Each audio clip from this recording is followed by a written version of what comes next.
The email arrived at 11:47 p.m. on a Tuesday. Subject line, "We've been searching for you for 23 years." I stared at my laptop screen, cursor hovering over the delete button. Spam. Had to be spam. But the sender's name stopped me cold. Margaret Whitmore. The same last name as the mysterious DNA match that appeared in my results 3 weeks ago. 73% genetic match.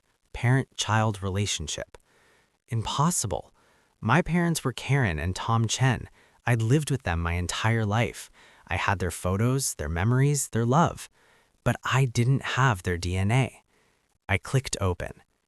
The email was short, professional, terrifying. Dear Lily, my name is Margaret Whitmore. 3 weeks ago, I received a notification that you matched my DNA profile as my biological daughter. I know this must be overwhelming. I'm not here to disrupt your life, but I need you to know you were taken from me, and I've spent every day since trying to find you. My hands shook as I read it again, then again. Taken from her? I'd done the DNA test on a whim during a Black Friday sale, just curiosity, maybe find some distant cousins, learn about my ancestry. My parents had always been vague about our family medical history. Mom would get quiet whenever I asked. Dad would change the subject. Now I knew why. I grabbed my phone and called my mom. It rang 4 times before she answered, voice thick with sleep. Lily, it's almost midnight. What's wrong? Mom, I need to ask you something. My voice cracked. And I need you to tell me the truth. Silence. Mom? What happened? Her tone shifted, alert now, afraid. I did a DNA test a few weeks ago and, Mom, it says you're not my biological mother. The silence stretched so long I felt the call had dropped. Mom, are you there? Don't respond to that email. Her words came fast, panicked. Lily, please don't respond. We need to talk in person. Can you come home this weekend? What email? How do you know about? Because she's contacted us too. Mom's voice broke. Multiple times. Lily, please just wait. Let us explain. She hung up. I sat frozen, phone pressed against my chest, heart hammering. My parents knew. They'd always known. The next morning, I did what any 23-year-old would do. I Googled Margaret Whitmore. The search results loaded slowly, each one worse than the last. Whitmore baby abduction. 23 years later, still no answers. Memorial Hospital infant switch scandal. Parents demand justice. Margaret Whitmore's crusade, fighting for her stolen child. I clicked the first article. It was from a local news site dated 2 years ago. The photo showed a woman in her early 50s, blonde hair graying at the temples, eyes that looked like mine. She stood outside a courthouse holding a sign that read, "Bring Sophie home." Sophie, that was the name on my original birth certificate according to the article. According to Margaret Whitmore, on October 14th, 23 years ago, she gave birth to a healthy baby girl at Memorial Hospital. 4 days later, a nurse handed her a different infant, darker hair, different shaped face. When Margaret insisted it wasn't her baby, hospital staff dismissed her as a confused new mother suffering from postpartum psychosis. It took 3 months of fighting before they agreed to a DNA test. The baby she'd been given wasn't hers, and her real baby was gone. The hospital claimed it was an administrative error, a tragic mix-up during a busy night shift. They paid a settlement, sealed the records. But Margaret never stopped searching. And now she'd found me. I opened her email again and clicked reply. We met at a coffee shop halfway between our cities, neutral ground. I arrived 15 minutes early and she was already there, sitting by the window, hands wrapped around an untouched latte, staring at the door like she'd been waiting her entire life. When our eyes met, she stood up so fast her chair scraped loudly against the floor. Lily, she said my name like a prayer. Up close, the resemblance was undeniable. Same green eyes, same slight gap between the front 2 teeth, same habit of tucking hair behind the left ear when nervous. Hi, is all I could manage. We sat. Neither of us knew how to start. Thank you for coming, she finally said. I wasn't sure you would. I wasn't sure I would either. I wrapped my hands around my own coffee cup, needing something to hold. My parents, Karen and Tom, they told me what happened, their version. Margaret leaned forward. What did they say? That they adopted me through a private agency when I was 4 days old. They said everything was legal. They had papers, certificates, everything. They didn't know about the switch until a lawyer contacted them 6 months ago. It wasn't quite a lie. My parents had told me most of that, but they'd also told me not to meet with Margaret. They begged me, actually. Mom had cried. Dad was quiet, which was somehow worse. Did you show you the adoption papers? Margaret asked. They're looking for them. Everything's in storage from when they moved 5 years ago. She nodded slowly, but her expression said she didn't believe it. Lily, I need to tell you something, and I need you to really hear me.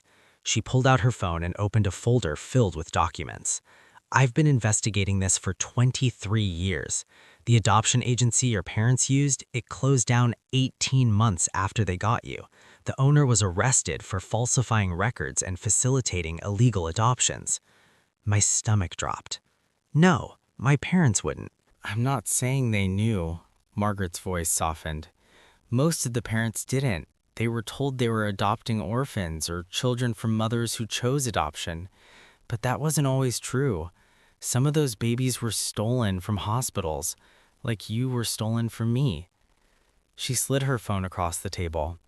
On the screen was a newspaper article about the adoption agency scandal. I scanned the words, my vision blurring. FBI investigation reveals systematic fraud, babies taken without consent, hospital staff bribed to falsify records. I don't understand, my voice sounded distant. Why would the hospital help steal babies? Money. The agency paid them. Not much, but enough to make it worth the risk during a budget crisis. Margaret pulled up another document. I have a copy of the settlement. The hospital admitted to procedural failures, but never called it what it was: theft. I pushed the phone back. This is insane. My parents are good people. They raised me. They love me. I'm sure they do, and I'm sure they're terrified right now. Margaret's eyes welled up. But Lily, I loved you first. I carried you for 9 months. I felt you kick. I chose your name, Sophie Elizabeth Whitmore. And then you were just gone. The tears came then, for both of us. I don't know how to be Sophie, I whispered. You don't have to be. You're Lily. You've always been Lily. She reached across the table, stopping just short of touching my hand. I'm not trying to replace your parents. I just want the chance to know you, to be part of your life if you'll let me. I looked at this woman, this stranger who was genetically my mother, and felt the ground shift beneath me. I need time. I know. Take all the time you need. She wrote her number on a napkin. But Lily, there's something else you should know. My heart sank. What? You have a sister, a younger sister, Julia. She's 19. She's been asking about you since the DNA results came through. Margaret pulled up a photo on her phone. A young woman with my eyes, my smile, standing at a college graduation. She really wants to meet you. I didn't go home that night. Instead, I drove to the hospital where I was born. Memorial Hospital had been renovated since 1999, but the maternity ward was still on the 3rd floor. I walked those halls, trying to imagine the chaos of that night, the nurse who'd made the mistake, the moment someone decided I belonged somewhere else. The hospital's patient records office was closed, but I came back the next morning with Margaret's lawyer contact in my ID. It took 3 hours and 4 different administrators before someone finally agreed to help us. I can't release full records without a court order, the woman explained, typing rapidly, but I can confirm what's in our system. She pulled up the file. October 14th, baby girl Whitmore, born at 11:34 p.m. Then she pulled up another file, baby girl Chen, born the same night at 11:47 p.m. 13 minutes apart.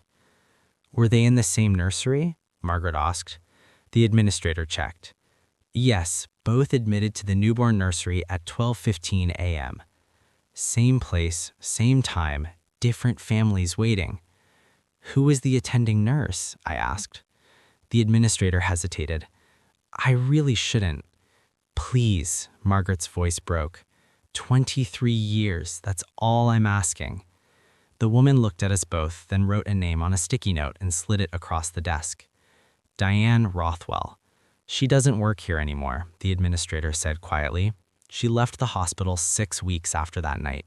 No forwarding address in her file. Margaret and I looked at each other. We found Diane Rothwell 3 days later, living in a retirement community 2 hours north. Margaret's lawyer had tracked her down through public records. She answered the door slowly, leaning heavily on a cane. When she saw Margaret, something flickered across her face. Recognition. Guilt. "I wondered when you'd come," she said. We sat in her small living room surrounded by photos of grandchildren, and she told us everything. "I was drowning in debt," Diane began, voice shaky. "My husband had died the year before, cancer. The medical bills were destroying me. Then a man from the adoption agency approached me, said he could make my problems go away. $20,000.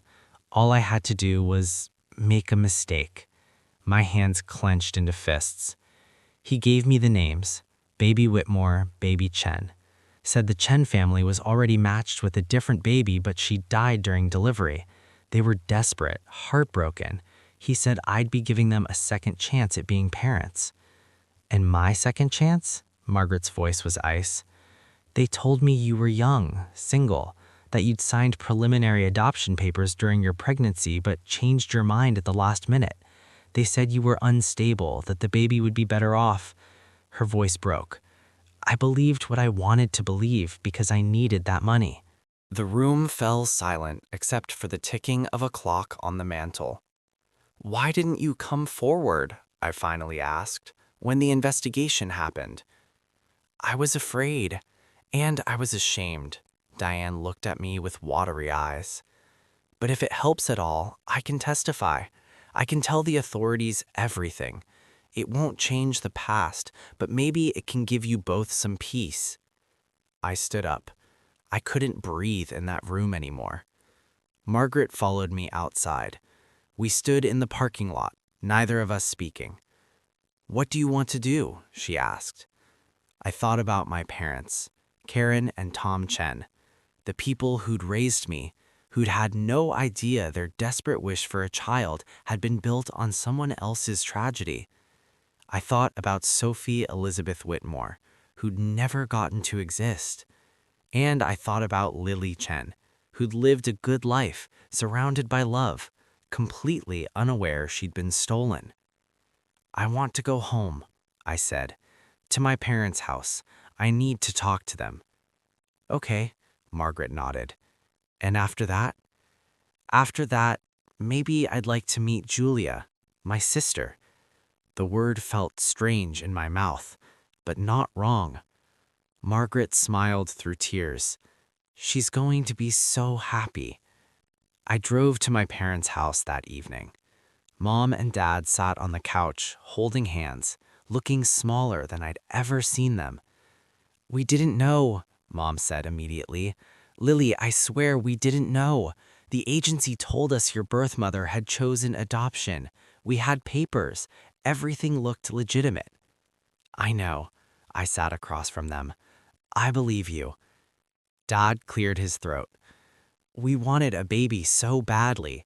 After trying for years, losing 2 pregnancies, when the agency said they had a newborn available, we didn't ask enough questions. We were just so grateful." "We love you," Mom whispered.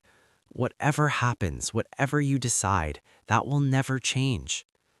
I looked at these 2 people who'd taught me to ride a bike, who'd stayed up with me during nightmares, who'd cheered at every school play and graduation. They were my parents. DNA couldn't erase that. But Margaret was my mother too, and Julia was my sister. "I'm not choosing," I said firmly. "I'm not picking one family over another. I'm just expanding the definition of family." Mom started crying. Dad pulled us both into a hug. It wasn't perfect. It didn't fix everything, but it was a start. 3 months later, I stood in Margaret's backyard during a family barbecue. Julia was teaching me how to flip burgers while Margaret's husband, Richard, told terrible dad jokes. My phone buzzed. A text from Mom. "Hope you're having fun with the Whitmores. Dad and I are making your favorite dinner for tomorrow night." I smiled and typed back, "Can't wait. Love you." Then I slipped my phone away and turned to Julia. "So," she said, grinning, "ready to hear all the embarrassing childhood stories you missed?" Absolutely. Because here's what I'd learned. Identity isn't just DNA. It's not just the people who raise you or the name on your birth certificate. It's the sum of every experience, every choice, every person who loves you. I was Sophie Elizabeth Whitmore. I was Lily Chen. And somehow, impossibly, I was enough for both. The truth had shattered my world, but in the cracks, something new was growing. A bigger family, a fuller story, a life built not on what was stolen, but on what remained. Love. And in the end, that was enough.